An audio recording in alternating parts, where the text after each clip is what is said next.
Asanteni sana na nachukua nafasi hii, Your Excellency and your team, kuwakaribisha hapa nyumbani.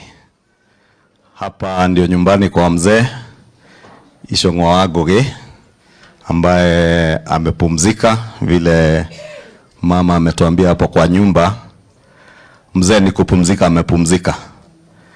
Sababu kupata baraka ya kuwa na miaka 105 ni baraka kubwa sana kutoka kwa Mwenyezi Mungu.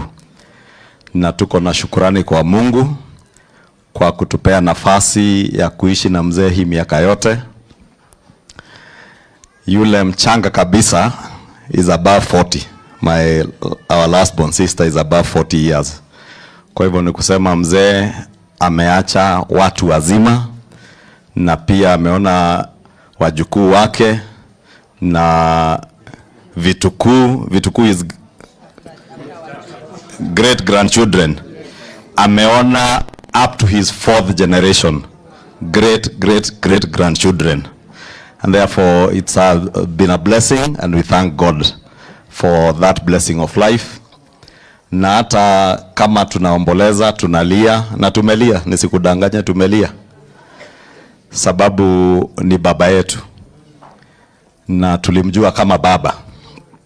And sio jambo rahisi kutuacha. Tumeishi naye hapa miaka yote. Hatukuwa naishi hapa, tulikuwa naishi hapa Geshagi.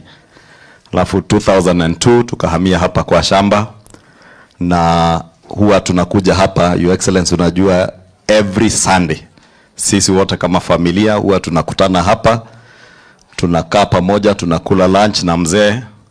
Na unajua siku nyingi nimekusumbua tukiwa na wewe na kuambia masaa yako mkubwa imeisha, sasa ni masaa ya mzee, na nakuja kumalizia hapa.